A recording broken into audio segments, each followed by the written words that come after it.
বন্ধুরা, আজকে আপনাদের সামনে আরও একটা নতুন ভিডিও নিয়ে চলে এসেছি। তার কথাগুলো আপনাদের সামনে জানাবো, উনি কী কারণে আজকের এই প্রোগ্রামে এসেছেন। আসসালামু আলাইকুম আপু। ওয়ালাইকুম আসসালাম। আপনি কেমন আছেন? ইনশাআল্লাহ আমি ভালো আছি। আপনি কেমন আছেন? আলহামদুলিল্লাহ ভালো আছি আপু। তো সর্বপ্রথম আগে আপনার নামটা আমরা শুনবো, তারপরে বাকি প্রশ্নগুলো আমরা করবো। আমার নাম বিতি আক্তার। বিতি আক্তার। তো আপু, এর আগে আপনি কয়টা ভিডিও করছেন? করছি তো ভাই 2-3টা ভিডিও। তাহলে যে বারবার কেন আপনি ভিডিওতে আসেন? বারবার ভিডিও করলে কিন্তু আপনি যতই ভালো হন না কেন, আপনাকে কিন্তু মানুষ খারাপ ভাবাটা স্বাভাবিক। সেটা তো ভাবতেই পারে, কিন্তু তাহলে বারবার কি কারণে ভিডিও করতে আসেন? ভাইরে, ভাগ্যের কথা কোয়া যায় না, মানুষের জীবনের সব কথাই। আপনি ভাগ্যটা কি রকম সেটা বলেন। ভাগ্যটা অনেক কষ্টেরই ভাই। ভাগ্যটা সেই কষ্টের কথাগুলো একটু বলেন। কষ্টের কথা তো ভাই সবার সামনে, প্রতিবেদনের সামনে তো আর সব কষ্টের কথা বলা যায় না। না, কিছু হলেও তো বলা দরকার, না হলে তো মানুষ বুঝবে না আপনার কি সমস্যাটা। আর এমনও লোক আছে যারা ফোন দেওয়া ছাড়াই একটু শুনতে চায় যে আপনার কি সমস্যা, আর আপনি যদি কিছু হলেও বলেন, এমনও লোক আছে আপনার কষ্টের কথাগুলো শুনে হয়তো বা আপনার পাশে দাঁড়াইতে চাইবে, তাই না? সেটা তো আছেই ভাই, কিন্তু আন্তরিক যে যার মনের মানুষ হবে, যে যার পার্সোনাল মানুষ হবে, তার সঙ্গে সে তার জীবনের কষ্টগুলো আন্তরিকভাবে শেয়ার করবে। কেন আপনার নিজস্ব কোনো মানুষ নাই বা আপনার নিজস্ব কোনো মানুষ নাই ভাই? নিজস্ব মানুষ থাকলে আজকে আমি এই পর্যায়ে আসতাম না। কেন আপনার বিয়ে শাদী হয় নাই? না ভাই, বিয়ে শাদী হয় নাই। বিয়ে শাদী হইলে কি 2-3টা ভিডিও করার পর আপনার বিয়ে হয় নাই? কি কারণে বিয়ে হয় নাই? হয়তো আল্লাহ পাক এখন চাইনি যে বিয়ে হয়নি, তাই। নাকি আপনিই চান নাই? না ভাই, আমি চাইলে তো আর হবে না। আমি তো চাই ভাই, যেহেতু একটা মেয়ে হয়ে জন্মাইছি, আপনার তো মত দরকার, তাই না? হ্যাঁ অবশ্যই, যেহেতু একটা মেয়ে হয়ে জন্মাইছি, সেহেতু তো চাই যে একটা সুন্দর 5টি মানুষ যেরকম ভাবে চলে তার মতন তো আমারও চলতে ইচ্ছা করে। নাকি আপনার বিয়ে শাদী কইরা স্বামী থুয়া তারপরে আসছেন ভিডিও করার জন্য? না ভাই না, সত্যি ভাই, সেরকমটা হইলে সেই স্বামীর পায়ে আমি তারে 2 বেলা পা ধোয়াইতাম আর ভাত খাওয়াইতাম ভাই। তবু সে যদি আমার কষ্ট জ্বালাও দিত, আমি তার কাছেই থাকতাম। কেননা আমি চাই না যে আমি অন্য নোংরা 5টা মেয়ের মতন আমি 2-3 জায়গায় বিয়া বসি। আমি চাই সুন্দর একটা মনের মানুষ, যে টাকা পয়সাটা বড় কিছু না ভাই, যে আমার 2 বেলা ডাল ভাত, মোটা কাপড় দিতে পারবে আর সারাটা জীবন আমার পাশে থাকবে, এরকম আমি একটা মানুষ চাই। আচ্ছা, তো যাই হোক, এর আগের ভিডিওটাতে আপনি এই ভিডিওর আগের যে ভিডিওটা করছিলেন, সেই ভিডিও থেকে আপনাকে এইরকম কেউ ফোন দেয় নাই? হ্যাঁ, ফোন অনেকজনই দেয় ভাই, কিন্তু তাহলে তাদের সাথে কেন একজনকে আপনি অ্যাডজাস্ট করে নিতে পারলেন না, বা আপনার মনের মানুষ কেন বানাইতে পারলেন না? সেটাও বলছেন ঠিক কথাই, কিন্তু ভাই শুনেন, যে সবাই কিন্তু ফোন দেয়, কেউ তো আন্তরিকভাবে পার্সোনালভাবে ফোন দেয় না ভাই। কিছু একটা ভাই আমার সহযোগিতা করে, কথা বলে, তার সঙ্গে আমি আমি আমার জীবনের থেকেও আমি তারে বেশি ভালোবাসতাম। সেও আমার তার কথাবার্তা আমি জানি সেও আমার অনেক ভালোবাসে, কিন্তু হঠাৎ করে কার বুদ্ধি শুনা না কি শুনা সে চলে গেছে। আমি তার নাম্বারে অনেকবার ফোন দেই, সে আমার ফোন উঠায় না। অন্তত উঠায় না তো ঠিক আছে, কিন্তু সে আবার অন্য ছেলেদের দিয়ে আমার নাম্বারে ফোন দেওয়ায়। ফোন দিয়ে এসে নোংরা ভাষা বলে, নোংরা কথা বলে, যে আমিও নাকি অন্য 5টা মেয়ের মতন নোংরা প্রস্তাব দেয় ভাই। তার প্রস্তাবে আমি রাজি হইনি বিদায় সে আমার সঙ্গে আর কথা বলে না, রিলেশন রাখে না। আচ্ছা, তো এখন আপনার সাথে যদি কেউ যোগাযোগ করতে চায়, আপনার ফোন নাম্বার কি আপনি ভিডিওতে আবার দিবেন? হ্যাঁ, আমার ফোন নাম্বারটা আমি দেব। আপনার মুখস্থ আছে ফোন নাম্বার? না, আমার মুখস্থ নেই। আচ্ছা, তাহলে আমি বলি, আমার সাথে সাথে আপনি বলতে পারবেন? হ্যাঁ, বলতে পারবো। আচ্ছা, বলেন। 017 29 সরি, আবার বলেন। 017 23 95 84 96। এটাই তো আপনার নাম্বার? হ্যাঁ ভাই। আচ্ছা, নাম্বারটা আবারও বলি। 017 23 95 84 96। এটাই তো আপনার নাম্বার? আচ্ছা, তো বিথি আপু, সর্বশেষ আপনার যদি আরো কিছু বলতে চান তাহলে বলেন। আমি একটা কথাই দর্শক ভাই শ্রদ্ধাদের বলতে চাই, যে আমারে ভাইয়া ফালতু কথা বলবেন এবং কি সময় কাটাবেন, সে আমারে ফোন দিয়েন না ভাইয়া। আমি খুব একটা গরিব ঘরের কষ্টে পড়ে আজকে আমি প্রতিবেদনের সামনে দাঁড়াইছি। আমি চাই যে আমারে সহযোগিতা করবেন, যে আমার পাশে দাঁড়াবেন, অন্তত সেই আমারে ফোন দিয়েন ভাইয়া। এর বেশি বলতে চাই না। আর নোংরা কথা কেউ বললেন না ভাই, আমি নামাজ পড়ি, রোজা করি, কেউ আমার নোংরা কথা বললেন না। আচ্ছা, ঠিক আছে বিথি আপু, আপনি ভালো থাকবেন, সুস্থ থাকবেন। প্রিয় দর্শক, আপনারা ভালো থাকবেন, দেখা হচ্ছে নতুন কোনো ভিডিওতে। আসসালামু আলাইকুম। ওয়ালাইকুম আসসালাম। হ্যালো গাইস, তোমরা সবাই কেমন আছো? আমরা তো দেখতেই পাচ্ছ যে কেমন আছি। আমরা একটু অসুস্থ, এই কারণে আমাদের ঠান্ডা লাগছে। এই যাওয়ার জন্য খুব কান্না করতেছে। তো কেন কান্না করতেছে করবে না। আচ্ছা পড়াশোনা না করলে আমরা খালি আজকে দেখবো, আমরা হাতি দেখবো, আমরা আজকে লিখবো না, আমরা শুধু দেখবো। এই দেখো আমাদের নতুন বই, এই যে দেখো আমাদের নতুন বই। হ্যাঁ নতুন বই দেখাবো না? জানো নতুন বইয়ে কত কিছু আছে, আমরা ওগুলো সব শিখবো। অনেক সুন্দর সুন্দর মজার গল্প আছে এবং অনেক ছড়া আছে। তো তোমরা আমাদের ভিডিওটি লাইক করো আর চ্যানেলটি সাবস্ক্রাইব করে আমাদের সম্পূর্ণ ভিডিওটি দেখো। দেখো তো বাবা বাঘ আছে, বাঘটা দেখাও তো, কোথায় জানি বাঘ আছে। এই যে আমি দেখাচ্ছি, এই যে কোথায় জানি বাঘ আছে, এই দেখো বাঘ, এই যে বাঘ। এই যে বাঘটা কাকে মারতেছে? এক রাখালকে মারতেছে, বুঝেছ? রাখাল, এটা কি গল্প জানো? বাঘ ও রাখালের গল্প এটা। হ্যাঁ ওই যে রাখালকে বাঘে কামড় দিচ্ছে, এই যে রাখাল দৌড়িয়ে পালাচ্ছে। পালাচ্ছে, দেখো কেন পালাচ্ছে। রাখাল চাষিদের সাথে দুষ্টামি করছে।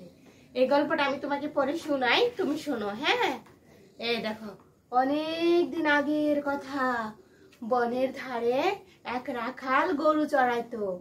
পাশে ছিল ফসলের জমি, সেখানে চাষিরা কৃষিকাজ করত।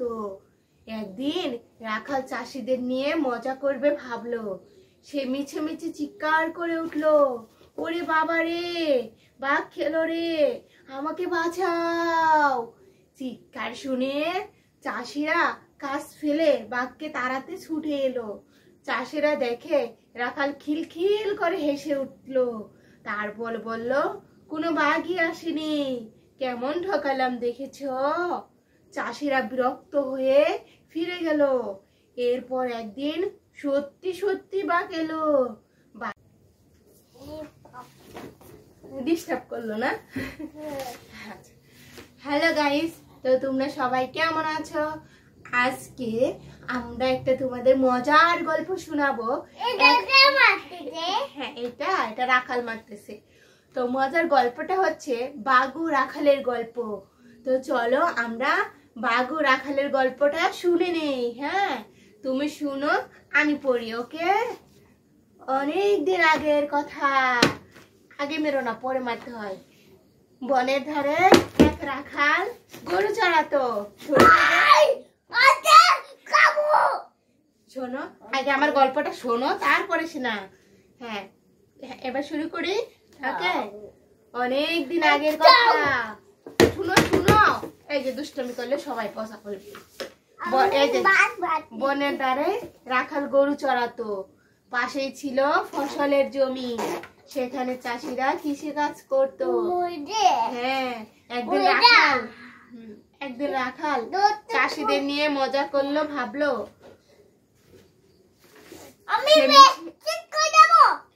এইভাবে কি হয় বলো? আগে আমি পড়ি, তারপর তোমাকে বলি। হ্যাঁ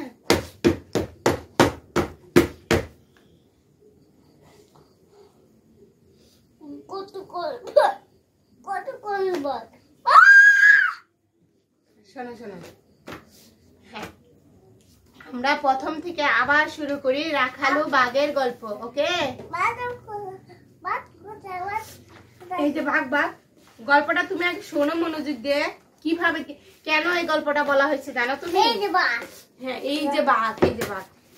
গল্পটা আম্মু পড়বে, আমরা সবাই শুনবো। বলো। দেখো কিসের জন্য, আগে শোনো, তাহলে শোনো তুমি বুঝতে পারবা কিসের জন্য একে ধরতেছে, তখন তুমি বিচার করতে পারবা। বুঝছো? এখন না, এখন এই গল্পটা শোনো আগে। না না না শোনো আগে। অনেক দিন আগের কথা, আমার সাথে বলো। শোনো শোনো, মারবো। এভাবে কি পড়া হয় বলো তুমি? এইভাবে কি পড়া হয়? না এইভাবে কি কেউ পড়ে এরকম বেয়াদবি করলে? আমি গল্পটা বলতেছি, তুমি গল্পটা শোনো না কেন বলো? তুমি শুনবা আর দেখো। খালি দুষ্টামি ছাড়া কোনো কামই নাই।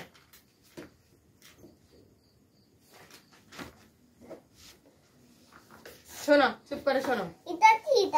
এটা বাঘ। রাখাল কি?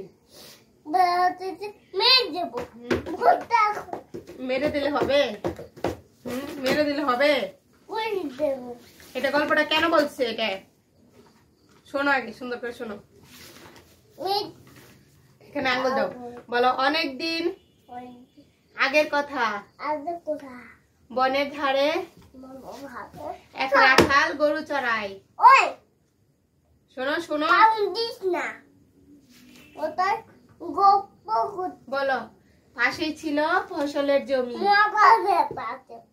সেখানে চাষিরা কৃষি কাজ করতো। একদিন রাখাল চাষিদের নিয়ে মজা করবে ভাবলো। সে মিছুমিছি চিৎকার করে উঠলো, বললো কি, ওরে বাবা, বাঘি খেলো রে, আমাকে বাঁচাও। চিৎকার শুনে চাষিরা কাজ ফেলে বাঘকে তাড়াতে এলো। চাষিদের দেখে রাখাল খিলখিল করে হেসে উঠলো। তারপর বলল, কোনো বাঘই আসেনি, কেমন ঠকালাম দেখেছ। চাষিরা বিরক্ত হয়ে ফিরে গেল। এরপর একদিন সত্যি সত্যি বাঘ এলো। বাঘ দেখে রাখাল ভয়ে চিৎকার করে চাষিদের ডাকলো, বাঁচাও বাঁচাও, আমাকে বাঁচাও, ওরে বাবা রে, আমাকে বাঘে খেলো। চাষিরা রাখালের চিৎকার শুনতে পেল। তারা ভাবলো সে আগের মতোই মিথ্যা বলছে, তাই কেউ এগিয়ে এলো না। দেখেছো বাবা, কখনো মিথ্যা বলা যায় না, কখনো মিথ্যা বলা যাবে না। মিথ্যা বললে বিপদে তুমিই পড়বে। ওকে, বলো আর মিথ্যা বলবো না। বলো, সর্বদা সত্যি কথা বলবো। Very good. এবারে দেখো প্রথমে কি এখানে লেখা আছে, এসো বাংলা শিখি।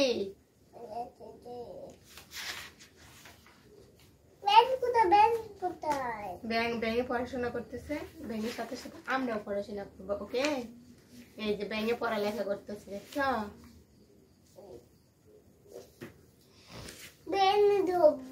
হ্যাঁ, ধরবো না,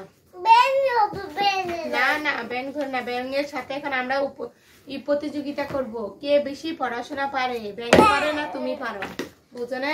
বলো আমি ফার্স্ট। তুমি জানি বড় হয়ে কি হবে। কেন বেয়াদবি করতেছো শোনা? জানো বাবা, এখন কম্পি দেখলে কি হবে? কি হবে জানো? এখন কম্পি দেখলে তোমার বাবা কম্পিউটার নিয়ে রংপুর চলে যাবে। তোমার বাবা তোমাকে আর কোনো কিছু দেখতে দিবে না। তখন তুমি কি করবা বলো?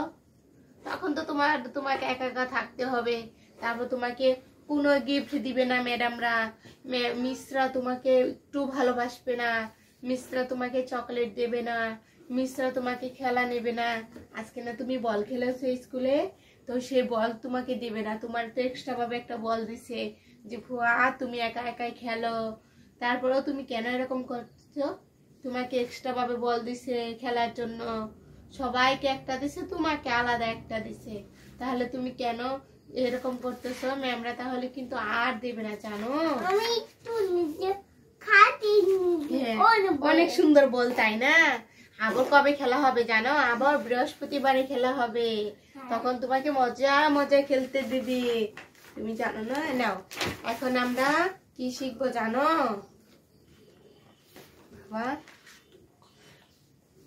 এখন কি শিখবো জানো? বলো তো, এটা কি? এটা টিভি। তুমি বাঘ বাই করো, তারপর আরো কি কি আছে দেখাও তো। আজকে বইয়ের কি কি আছে সেগুলো আমরা দেখি। এটা হচ্ছে কৃষক, এটা হচ্ছে হরিণ,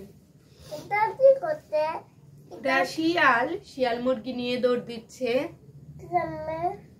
এখন কেমনে দিচ্ছে কেমনে কমু, যখন শিয়াল কিভাবে দৌড় দিচ্ছে, মুরগিকে কামড় নিয়ে দৌড় দিচ্ছে, বুঝছো? শিয়ালে খেয়ে তার পেটটা ভরবে। তুমি যেমন পড়ালেখা করে ইঞ্জিনিয়ার হবা, সেরকম মুরগিটা ধরে খেয়ে অনেক বড় হয়ে যাবে, বুঝো নাই? পড়াশোনা করলে তুমি বড় হবা। বাবা, তুমি জানি ইঞ্জিনিয়ার হতে কি হবা? আমি বই এরকম করলে কয়দিন থাকবো বই? আমি বসে যাবে। তুমি জানি বড় হয়ে কি হবা বলো?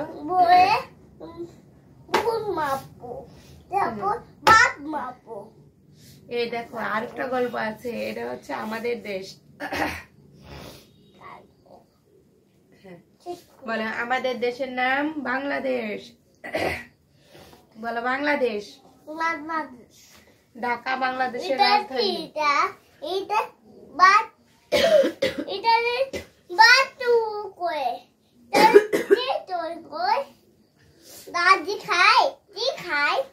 রাখালকে ধরেছে ভাগ। রাখাল মিথ্যা কথা বলছে চাষিদের সাথে, এখন সত্যি সত্যি ভাগ এসে রাখালকে ধরতেছে। তার মানে মিথ্যা কথা কখনো বলা যাবে না, বুঝেছো?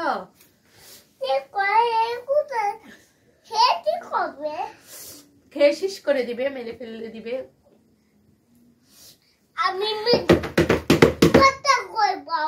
না এরকম করে। তাহলে আজকে আমরা কি শিখলাম? বাঘ ও রাখালের গল্প। হ্যাঁ, সর্বদাই আমরা সত্যি কথা বলবো, কখনো মিথ্যা বলা উচিত নয়, বলবো না।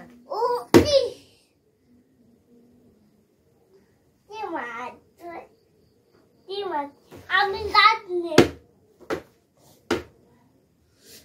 নিচ্ছি, মারছি গাছ দিয়া, গাছ দিয়ে মার দিচ্ছি।